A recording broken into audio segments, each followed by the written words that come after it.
오늘 하나님께서 우리에게 주신 말씀은 시편 3편 말씀입니다. 시편 3편 우리 1절에서 마지막 말씀까지 우리 같이 합독하도록 하겠습니다. 시편 3편 1절에서 마지막 말씀까지 우리 같이 합독하겠습니다. 시작. 여호와여, 나의 대적이 어찌 그리 많은지요. 일어나 나를 치는 자가 많으니이다. 많은 사람이 나를 대적하여 말하기를 그는 하나님께 구원을 받지 못한다 하나이다. 샬라. 여호와여, 주는 나의 하나님이시요 나의 영광이시요 나의 머리를 드시는 자이시니이다. 내가 나의 목소리로 여호와께 부르짖으니 그의 성산에서 응답하시는도다. 셀라. 내가 누워 자고 깨었으니 여호와께서 나를 붙드심이로다. 천만이 나를 에워싸 진친다 하여도 나는 두려워하지 아니하리이다. 여호와여, 일어나소서. 나의 하나님이여, 나를 구원하소서. 주께서 나의 모든 원수의 뺨을 치시며 악인의 일을 꺾으셨나이다. 구원은 여호와께 있사오니 주의 복을 주의 백성에게 내리소서. 셀라. 아멘. 이렇게 날씨가 무더운 중에서도 오늘 이 자리에 나온 여러분들 진심으로 환영하고 축복합니다. 오늘 날씨가 보니까 35도까지 올라갔더라고요. 내일은 36도까지, 내일 모레도 36도 이렇게 예보상으로 나와 있더라고요. 여러분들 물 많이 마시고 건강 꼭 유의하십시오. 오늘은 우리가 매주 수요일 날은 사도행전을 보는데 주일날은 우리가 신명기 말씀을 강의하고 있습니다. 제가 중간중간 수요예배든 제가 주일날이든 시편 한 편씩 1편씩 계속해서 이렇게 하도록 하겠습니다. 중간중간 시편 말씀을 우리가 같이 또 나누도록 하겠습니다. 그래서 오늘은 시편 3편입니다.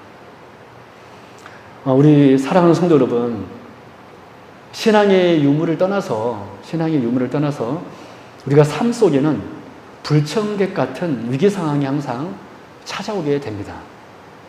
즉 몸이 아픈 것도 위기일 것이고, 그리고 경제적인 그런 어려움도 분명 위기일 것입니다. 그런데 성도들에게만 찾아오는 특별한 위기가 하나 있습니다. 성도들에게만 찾아오는 특별한 위기가 하나 있습니다. 그것이 무엇이냐면, 예를 들어 이런 것입니다. 네가 하나님을 믿는다면 왜 이렇게 너의 삶은 고난만 있냐? 네가 그랬지 않느냐? 하나님은 살아계시고 하나님 의지하면 형통한다고 하지 않았느냐? 그런데 너의 모습을 봐봐라. 너 어디를 봐서 하나님의 복을 받은 사람이냐? 내가 보니까 너의 삶 보니까 하나님 없는 것 같다. 물론 이렇게 대놓고 옛날에는 제가 부흥 집회 보니까, 어렸을 때 보니까 목사님들이 이렇게 설교할 때 보면 정말 이렇게 대놓고 핍박했던 분들이 계셨습니다. 근데 요즘에는 사람들의 상식이 좀 올라가서 그런지 이렇게 대놓고 하진 않죠. 그러나 이렇게까지 말하지는 않다 할지라도 은근히 이렇게 말하면서 우리 신앙인들을 조롱하고 이렇게 비아냥거릴 때가 있다는 것입니다. 정말 그래서 내 마음속에도 우리 성도님들이 잘 아는 말씀 중에, 목사님, 저는 제 삶이 그냥 풍요롭기 위함이 아니라 하나님께 영광 돌리고 싶어서 잘 됐으면 좋겠습니다. 이렇게 말하는 분들을 좀 많이 보았습니다. 저는 그래서 그게 그렇게 되지 않는 거에 대해서 참 가슴 아파하는 성도님들도 많이 봤습니다. 그럴 때 그 성도님들이 사실 신앙에 흔들리는 성도님들도 또 많이 봤습니다. 이것이 바로 우리 신앙인들만 겪을 수 있는, 세상 사람들이 당하지만은 오직 우리 그리스도인들만 겪는 위기 가운데 한 가지입니다. 오늘 본문 1절 2절 말씀을 보십시오. 1절 2절 같이 읽어볼까요? 그 신앙의 위기가 나와 있습니다. 같이 읽겠습니다. 시작. 여호와여, 나의 대적이 어찌 그리 많은지요. 일어나 나를 치는 자가 많으니이다. 많은 사람이 나를 대적하여 말하기를 그는 하나님께 구원을 받지 못한다 하나이다. 셀라. 여기 셀라라는 것은 우리가 상식적으로 하는 건데 많은 해석이 있습니다. 음악적인 기호이다. 여기 시편은 노래잖아요. 이렇게 여러분들 받아들이면 될 것 같아요. 오 하나님, 의성으로. 그래서 시편에 보면 셀라라는 말이, 오늘 특별히 시편 3편에서는 이 셀라라는 말이 많이 나오는데, 거기에다가 오 하나님이라고 붙이면 맞을 겁니다. 지금 이 시인에게 어떤 위기가 찾아왔습니까? 내가 네 보니까 너는 하나님 앞에 구원받지 못한 사람이다. 너의 삶을 보니까 너는 하나님께 구원받지 못한다. 이스라엘 사람들은 기본적으로 어떤 것을 가지고 있었냐면, 예를 들어 병이 든 거에 대해서 하나님께 저주받았다라고 생각했었습니다. 그래서 대표적인 경우가 그 욥의 세 친구들이 그랬잖아요. 그들은 처음에는 욥을 위로하려고 왔지만, 근데 그들이 욥과 논쟁했던 것이 무엇이었습니까? 네가 죄를 짓지 않았으면 이런 병이, 이런 고난이 찾아왔겠느냐. 인과응보다. 그래서 유대인들은 기본적으로 이런 인과응보의 사상이 있었습니다. 그래서 지금 이 시인이 큰 위기가 찾아왔는데, 어려움이 찾아온 것을 보고 사람들이 그 시인을 놀리면서 뭐라고 놀렸냐면, 네가 이렇게 어려움 겪고 있는 거 보니까 너는 구원받지 못한 사람이다 라고 놀렸다라는 거예요. 여러분, 지금 시인의 처한 상황은 어떤 상황입니까? 오늘 시편 3편에 이런 표제의 제목을 보면 여러분 뭐라고 나와 있죠? 우리 시편 3편 위에 보면 소제목이 딱 나와 있잖아요. 이게 뭐라고 나와 있죠? 다윗이 그 아들 압살롬을 피할 때에 지은 시. 여러분, 우리가 이 제목만 보더라도 지금 이 시편을 지은 분이 다윗임을 우리가 알 수 있고, 이 시편 3편의 상황이 어떤 상황인지 우리가 알 수 있습니다. 여러분, 상상도 못할 일이 일어났습니다. 어떤 일이 일어났습니까? 그렇게 사랑했던 그 아들 압살롬이, 그는 특별히 너무나 잘생겼던 아들이었나 봅니다. 그래서 사람들이 그의 외모만 보고 그냥 뿅 가버렸습니다. 그래서 그를 왕으로 추앙했습니다. 여러분, 지금 왕은 다윗인데, 아버지 다윗인데, 이 아들 압살롬이 자기의 인기가 있다는 것을 알고 쿠데타를 일으킨 것입니다. 그리고 그 아버지를 내쫓고, 지금 이 아버지 다윗은 그 아들 압살롬을 칼에 피해 도망가며 지었던 시가 바로 이 시편 3편이라는 거예요. 여러분, 이 다윗의 이 처참한 상황에 대해서 사무엘하 15장 30절은 이렇게 표현하고 있습니다. 제가 읽어드릴게요. 지금 시편의 상황을 사무엘하 15장 30절은 이렇게 표현하고 있습니다. 다윗이 감난산 길로 올라갈 때에 그의 머리를 그가 가리고 맨발로 울며 가고, 그와 함께 가는 모든 백성들도 각각 자기의 머리를 가리고 울며 올라가니라. 여러분, 다윗이 지금 울면서 가고 있다는 것이 두 번이나 기록하고 있습니다. 얼마나 마음이 아프고, 남도 아니고 자기 아들이 자기를 죽이려고 쫓아오고 있는 것입니다. 여러분, 상상이 되세요? 내가 그렇게 애지중지하고 키운 그 아들이 나를 배신하여서 나를 죽이려고 지금 쫓아오고 있는 것입니다. 그래서 다윗은 울면서 도망치고 있는 것입니다. 그런데 여러분, 놀라운 것은 오늘 이 시편 3편에 다윗은 이 침통한 일로 인하여서 단순히 슬퍼하고 있는 것이 아니라 놀랍게도 오히려 당당한 신앙 고백을 하고 있다는 것입니다. 그래서 오늘 이 시간은 시인 다윗의 이 당당한 신앙 고백을 우리가 들어보면서 우리에게 찾아오는, 우리 그리스도인들에만 있는 이 신앙의 위기 속에서 우리는 그때 어떤 고백을 해야 하는지 오늘 말씀을 통하여서 살펴보도록 하겠습니다. 그래서 그 신앙의 위기 가운데 있을 때도 우리도 하나님 앞에 하나님이 어떤 분이신지를 고백하는, 하나님이 바로 우리에게 어떤 분이신지를 외치는 여기 계신 모든 주의 백성들 될 수 있기를 주님의 이름으로 축원합니다. 여러분, 첫 번째, 여러분, 시인의 첫 번째 신앙 고백은 무엇이었습니까?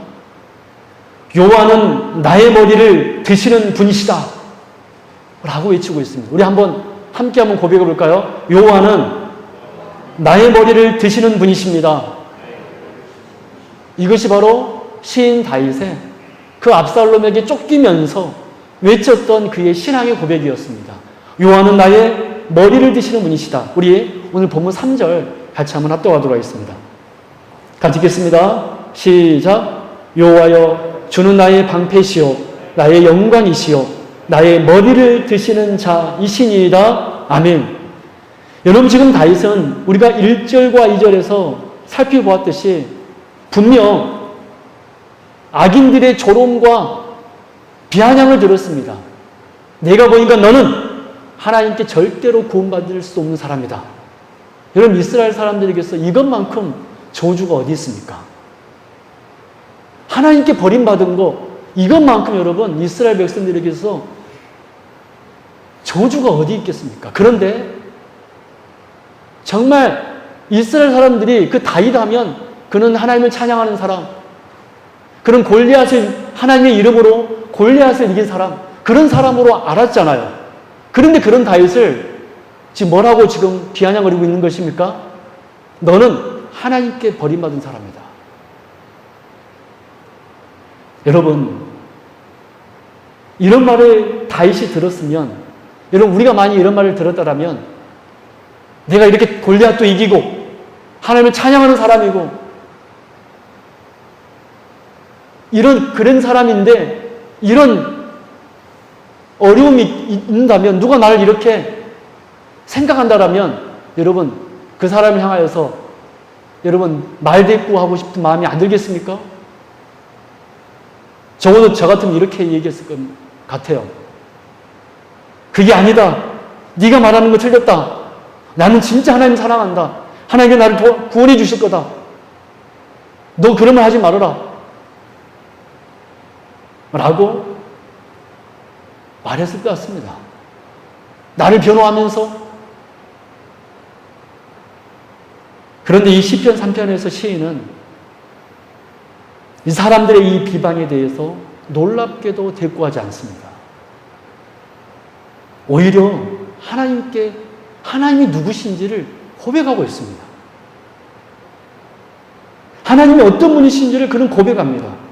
여호와여, 주는 나의 방패시요 나의 영광이시요 나의 머리를 드시는 자이십니다. 여러분, 오늘 본문에서 머리를 든다는 것은 나의 명예를 다시 회복시켜준다는 의미입니다. 그런데 여기에서 우리가 주목할 것은 이 시인 다윗이 자신의 머리를 들어주시는 분이 바로 여호와 하나님이라고 고백하고 있다는 것입니다. 여러분, 보통 사람들 같았으면, 이런 일이 있으면 여러분들은 안 그랬을 것 같아요. 부족한 저는 이렇게 했을 것 같습니다. 아니, 하나님, 왜 나에게 이런 일이 일어납니까? 내가 하나님 앞에 뭔 잘못했다고? 그래서 저 나름대로 하나님 앞에 이렇게 하지 않았습니까?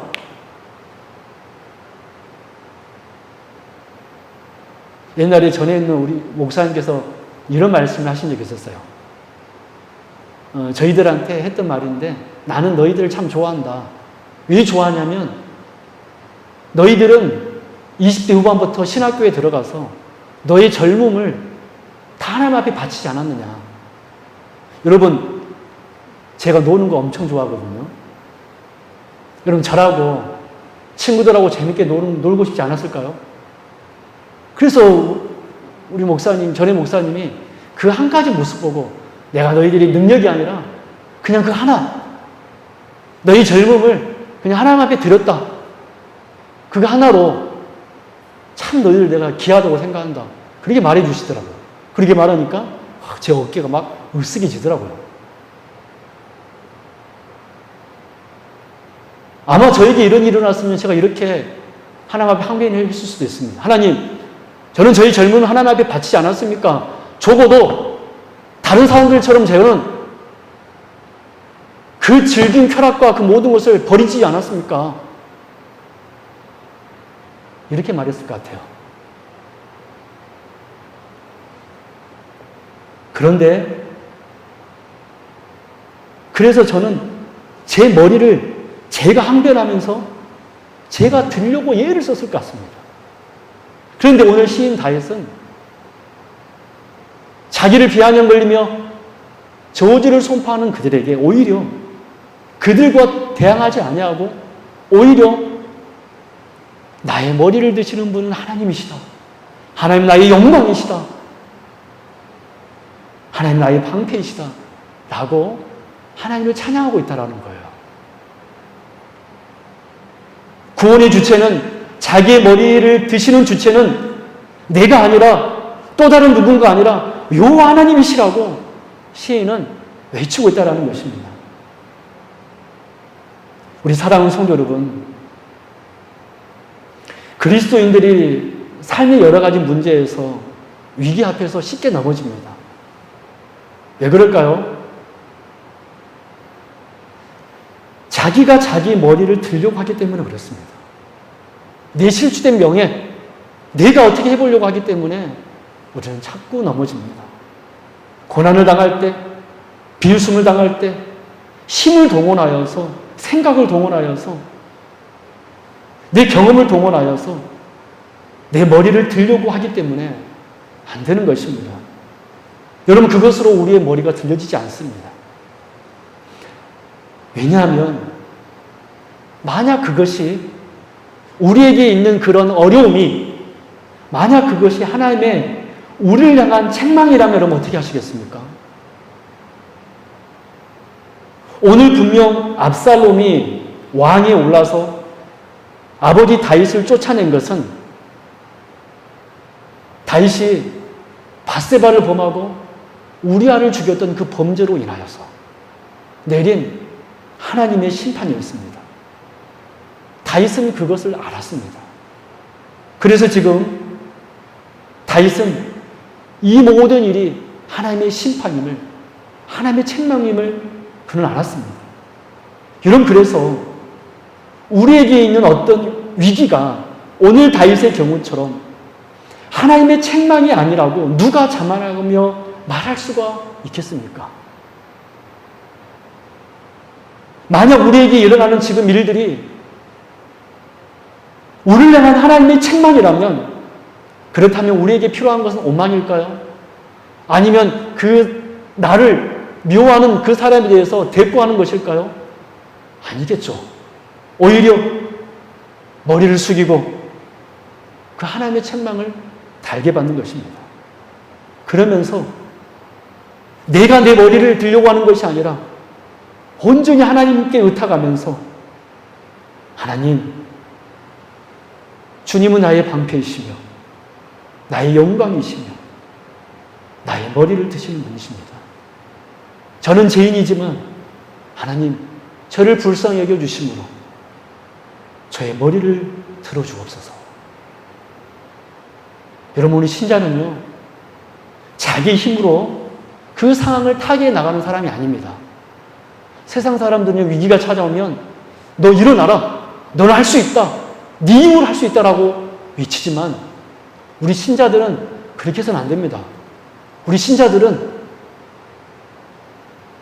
하나님께서 내 눈물을 지나쳐 보지 않는 그런 자애로우신 아버지임을 알고 그 아버지 앞에 찾아와서, 하나님, 저를 가리워 주옵시고 저의 죄를 덮어 주옵시고 저를 치유하여 주옵시고 저를 용서하여 주옵시고 저의 머리를 들어 주옵소서 라고 주님을 고백하며 외치는 것이 우리 신자의 마땅한 반응입니다. 우리 사랑하는 우리 성도 여러분, 우리 주님께서는요, 여러분들의 머리를 결국 들어주시는 분이십니다. 할렐루야. 우리 하나님은 우리의 머리를 들어주시는 분이십니다. 원수들의 비아냥 속에서 나의 명예를, 나를 거룩하게 만드시는 분. 우리가 새벽 전에 에스더를 지금 보고 있잖아요. 그 모르드게 보십시오. 하만은 그 모르드게를 나무에 매달려 죽이려 했지만은 오히려 그 원수 하만이 나무에 매달리고 모르드게는 영광의 사람이 되었습니다. 여러분, 우리 하나님이 우리의 머리를 들어주십니다. 오늘 시인 다윗은 이 사실을 알았기 때문에 어떤 상황 속에서도, 압살롬이 자기를 죽이려고 하는 그 상황 속에서도 여호와는 나의 머리를 드시는 분이시다 라고 찬양하며 고백했던 것입니다. 오늘 이 고백이 저와 여러분들의 고백이 되기를 주님의 이름으로 축원합니다.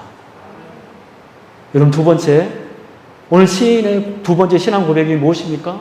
이 원수들의 이 비아냥 가운데에서도 외쳤던 시인의 고백은 여호와는 성산에서 응답하는 분이십니다 라고 고백했습니다.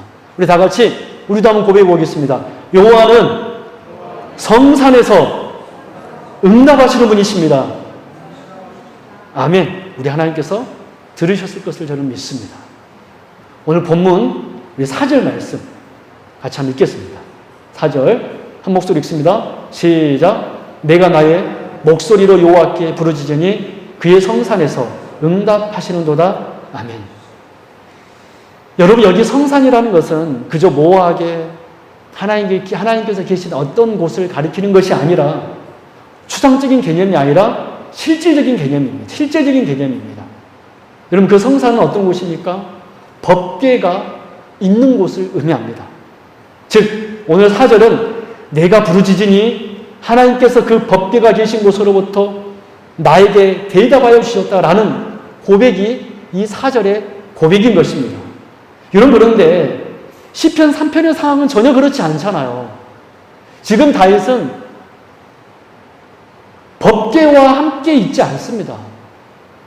지금 다윗은 그 법궤가 있는 성산에서 나와 도망자 신세가 되었기 때문에 법궤와 멀리 떨어져 있었습니다. 그는 지금 하나님의 음성을 직접 들을 수 있는 위치가 아니었다라는 거예요. 여러분, 이때 다윗 시대 하나님의 음성이 어떻게 들려졌었습니까? 법궤로부터 혹은 제사장들의 대제사장의 에봇에 있는 우림과 둠밈을 통하여서 하나님의 뜻이 무엇인지를 알았습니다. 그런데 지금 제사장도 다윗과 함께 있지 않습니다.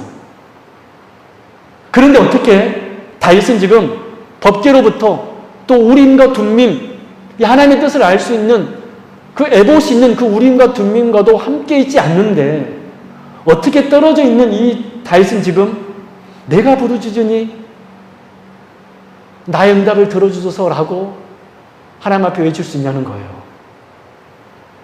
여러분, 놀라운 것은요, 오늘 이 4절에서 동사가 2개 나오는데 어떤 동사가 나오죠? 부르짖다 하고 들어주소서입니다. 그런데 여러분, 이 두 동사가 놀랍게도 과거형으로 되어 있습니다.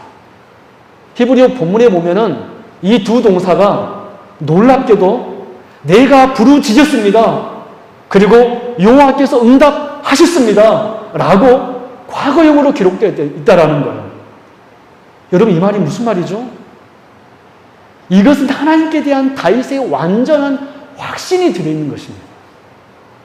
이미 하나님께서 자신의 기도를 들으셨고 응답하셨다라고 다윗은 지금 고백하고 있는 것입니다. 여러분, 7절 말씀을 보십시오. 우리 같이 한번 읽을까요? 시작. 여호와여 일어나소서, 나의 하나님이여 나를 구원하소서. 주께서 나의 모든 원수의 뺨을 치시며 악인의 이를 꺾으셨도다. 여러분, 여기 7절에도 역시 주께서 원수의 뺨을 치셨습니다. 악인의 이를 꺾으셨습니다. 라고 과거 완료형으로 문법적으로 보면 그렇게 기록되어 있습니다. 무슨 말씀입니까? 하나님께서 이미 자신의 부르짖음을 들으셨고 이미 응답하셨다라고 다윗은 오히려 찬양하며 노래하고 있는 것입니다. 왜 그랬죠? 확신이 있었습니다. 누구에 대한 확신입니까? 여호와 하나님에 대한 확신, 즉 나의 머리를 여호와 하나님께서 들어주셨다라는 확신, 그리고 나의 기도에 응답하셨다라는 확신. 이것이 바로 다윗의 확신이었고요. 이것이 바로 다윗의 믿음이었습니다.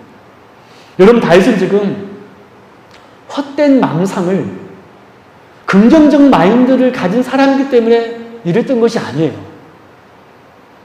그의 성품이 긍정적인 성품이었기 때문에 이 어려운 상황 속에서도 그가 이렇게 당당한 것이 아닙니다. 믿음이 있었기 때문에 그렇습니다. 하나님께 대한 믿음이 있었기 때문에 그는 이렇게 여호와는 나의 기도를, 부르짐을 응답하는 분이시라고 그는 고백할 수 있었던 것입니다. 우리 사랑하는 성도 여러분, 이것이 신자의 확신입니다. 그래서 고난 속에서, 세상의 비아냥 속에서 우리가 할 수 있는 두 번째 고백은 언제나 하나님께 대한 확신이 있어야 됩니다. 어떤 확신입니까? 요한은 성산에서 나의 부르심에 응답하는 분이시다. 요한은 성산에서 응답하는 분이시다. 우리 사랑하는 우리 성도 여러분, 우리가 살아가면서 여러 가지 위기를 만날 때 하나님 앞에 두 번째로 이렇게 고백하는 우리 모든 성도님 될 수 있기를 바랍니다. 우리가 지금까지 시인의 두 가지 신앙 고백을 들어보았습니다. 여호와께서는 나의 머리를 드시는 분이시다. 그리고 두 번째, 그의 고백은 여호와께서는 성산에서 나에게 응답하셨다. 응답하는 분이시다. 라고 고백하였습니다. 그렇다면 이제 세 번째로, 이 고백이 있는 우리 성도의 삶은 어떤 삶이 있을까요? 어떤 삶이 펼쳐질까요? 그것은 한마디로 평안함입니다. 평안함입니다. 그것은 한마디로 평안함입니다. 우리 5절 말씀 같이 한번 읽어볼까요? 오늘 본문 5절 같이 읽습니다. 시작. 내가 누워 자고 깨었으니 여호와께서 나를 붙드시미로다. 할렐루야. 여러분, 지금 시인은 잘 상황입니까? 여러분, 지금 잠이 올 상황입니까, 여러분? 지금 자기 아들이 자기를 죽이려고 지금 군사를 보냈습니다. 그런데 다윗은 지금 뭐라고 고백합니까?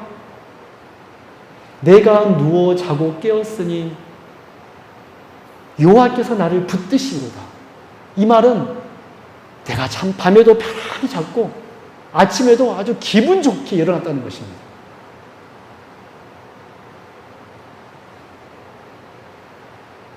여러분, 참으로 여러분 놀랍지 않나요? 여러분,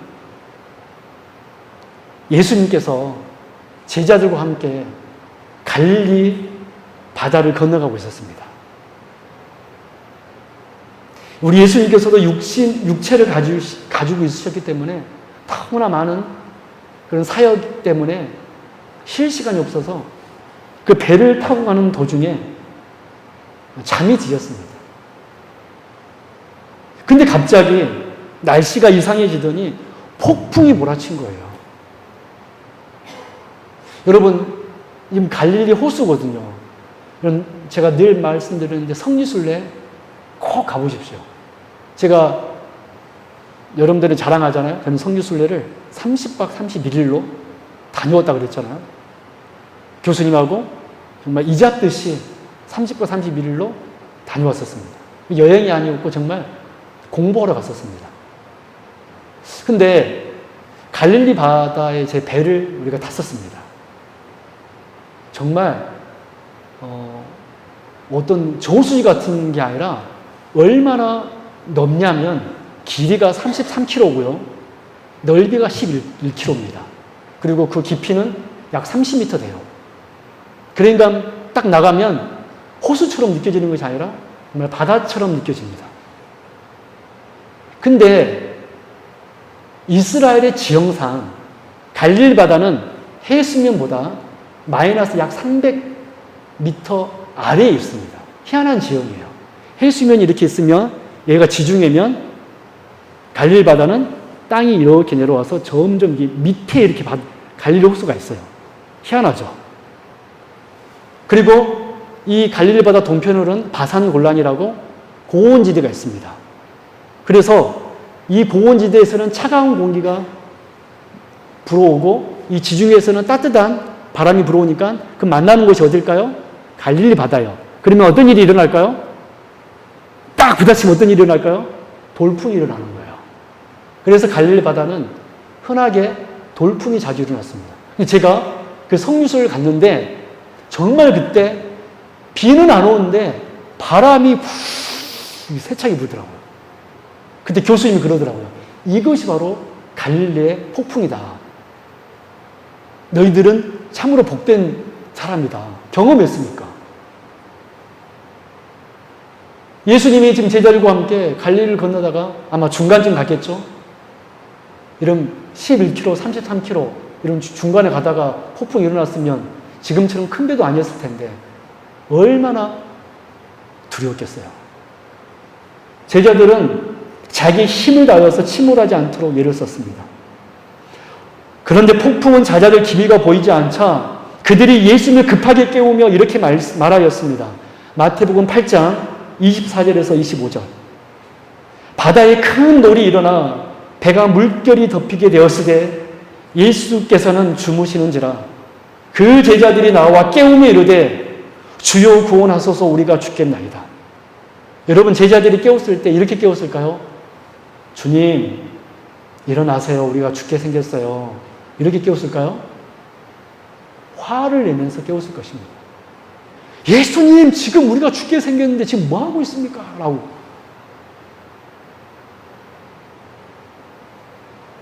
제자들은 다급했습니다. 아니 다급한 정도가 아니라 죽음에 대한 공포를 느꼈습니다. 그런데 우리가 이 사건의 결말을 다 알고 있잖아요. 마태복음 8장 26절, 27절입니다. 예수께서 이르시되 어찌하여 무서워하느냐. 믿음이 작은 자들아 하시고 곧 일어나서 바람과 바다를 꾸짖으시니 아주 잔잔하게 되거늘 그 사람들이 놀랍게 여기 이르되 이 이가 어떠한 사람이기에 바람과 바다도 순종하는가 하더라. 여러분, 우리 예수님은 전능하신 하나님이십니다. 여러분 믿습니까? 한번 대답 한번 해보실래요? 여러분 우리 예수님은 전능하신 하나님이십니다. 여러분 믿습니까? 그렇다면 폭풍이 일어날 때 제자들은 어떻게 해야 했을까요? 예수님께 화를 내면서 소리치며 예수님을 깨워야 했을까요? 바람과 파도도 순종하는 그 예수님이 옆에 계시는데 그들은 예수님을 깨우면서 소리를 쳐야 했을까요? 아니면 예수님이 주무셨던 것처럼 같이 평안히 자야 했을까요? 그럼 어떻게 해야 했을까요? 그들은 전능하신 하나님 옆에 계심으로 그들도 또한 편안히 잠을 잘 수 있어야 합니다. 왜 그렇습니까? 바람과 파도도 순종하는 전능하신 여호와 하나님이신 우리 주님께서 그 배에 함께 계시기 때문에 그렇습니다. 그런데 제자들은 그러지 못했습니다. 예수님이 옆에 계심에도 불구하고 그들은 두려워하면서 예수님께 소리쳤습니다. 예수님 우리가 죽게 생겼는데 왜 우리를 내버려 두십니까? 여러분 우리에게 다윗과 같은 그런 상황이 일어나면 어떻게 했을까요? 하나님께 우리는 왜 나에게 이런 일이 일어납니까? 왜 나에게 이런 어려움을 주십니까? 라고 우리는 하나님께 외치지 않았을까요? 그러나 그때 우리는 어떻게 해야 할까요? 요한은 나의 머리를 드시는 분이십니다. 요한은 내 기도에 응답하는 분이십니다. 라고 대답하는 고백하는 사람이라면 하나님께서 여러분들에게 그 어려운 상황 속에서 평안함을 주실 것입니다. 우리가 정말 하나님을 믿고 고백한다라면 그 하나님이 전능하신 하나님이라면 폭풍이 지금 몰아칠지라도 주님이 주무시고 있다라면 우리도 그냥 옆에서 자면 됩니다. 바라기는 우리 성도 여러분 주님이 옆에 계심을 믿고 주무실 수 있는 그런 믿음이 있기를 바랍니다. 여러분 주님을 찬양하는 사람에게는 평안함이 있습니다. 주님을 고백하는 사람에게는 여러분 평안함이 있습니다. 여러분 하나님께서는요 하나님 아버지를 전적으로 믿고 의탁하는 자에게는 하나님께서 진정한 평강을 주십니다. 여러분 6절 말씀만 보십시오. 오늘 본문 6절. 정말 놀라운 고백이 나옵니다. 5절에서 이어서 놀라운 고백을 합니다. 같이 읽습니다. 시작. 천만인이 나를 에워싸 진친다 하여도 나는 두려워하지 아니하리로다. 할렐루야. 여러분 이 얼마나 놀라운 고백입니까? 천만인이 나를 에워싸 진친다 할지라도 나는 두려워하지 아니하리로다. 여러분 다윗은 이 전쟁의 포화 속에서도 편안하게 잠이 들고 천만인이 둘러치는 상황 가운데서도 다윗은 전혀 두려워하지 않았습니다. 그래서 8절에서 이렇게 마지막으로 고백합니다. 구원은 여호와께 있사오니 주의 복을 주의 백성에게 내리소서 오 하나님.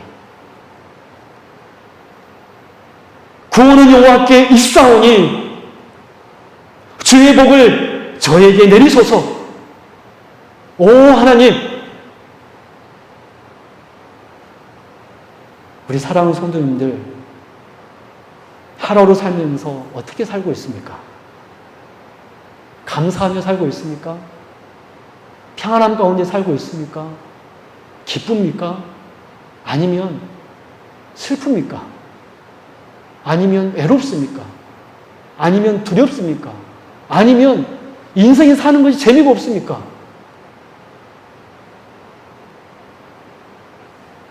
그것은 바로 하나님 없이 자기 힘으로 살려고 하기 때문에 그렇습니다.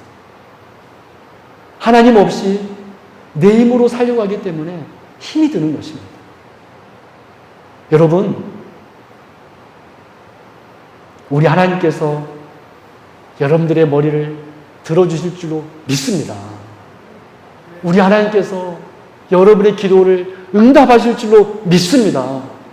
우리 하나님께서 여러분들에게 참 평안을 주실 줄로 저는 믿습니다. 우리 말씀을 맺을게요. 우리가 앞으로 세상을 살아갈 때 세상은 우리를 끊임없이 비웃고 조롱할 것입니다. 여러분 그 말에 대꾸하지 마십시오. 그 말에 항변하지 마십시오. 우리는 오히려 그때 여호와는 나의 머리를 드시는 분이시다라고 찬양하십시오. 여호와는 나의 기도에 응답하신 분이시라고 찬양하십시오. 여러분 항변하지 마시고 우리의 머리를 드시는 여호와께 주권을 다 내어 놓으십시오. 그리하여 내 목소리를 내는 대신에 하나님께서 나를 위하여 일하고 계시면 여러분 믿으십시오. 그리고 그렇게 살아갈 때 우리는 분명한 확신을 지니게 되며 오히려 우리를 사랑하시고 보호하시며 인도하시기 때문에 참 평안함을 하나님께서 허락하여 주실 것입니다. 여러분 어린아이가요 폭풍이 오더라도 엄마 품만 있으면 어떻습니까? 그 아이는 아무리 폭풍우가 몰아치더라도 엄마의 품에서 아빠의 품에서 새근새근 잠을 잡니다. 엄마가 계시기 때문에. 오늘 우리들도 마찬가지입니다. 우리 하나님 아버지가 우리와 함께 계십니다. 그 품에서 영원한 안식을 누리는 하나님의 위로를 발견하는 그래서 기쁨을 누리는 평강을 누리는 여기 계신 주의 백성들 될 수 있기를 주님의 이름으로 축원합니다. 기도하겠습니다. 하나님 아버지 감사합니다. 세상 사람들은 늘 우리를 업심 여기고 조롱합니다. 하나님 그때 항변하지 않게 하여 주옵시고 오히려 주님을 찬양하는 예배자 되게 하여 주옵소서. 오히려 주님의 품 안에 안기며 내가 하나님의 백성이므로 내가 너를 세상 끝날까지 너를 떠나지 않을 것이다 라신 주님의 말씀을 기억하며 주의 품 안에서 안겨 참 평안함을 누릴 수 있는 우리 귀한 주의 사람들 다 되게 하여 주옵소서. 우리 힘으로 머리를 들려오지 않게 하여 주옵시고 모든 주권을 주께 내려놓을 수 있는 믿음을 허락하여 주옵소서. 감사드리며 거룩하신 예수 그리스도 이름으로 간절히 기도드리옵나이다. 아멘.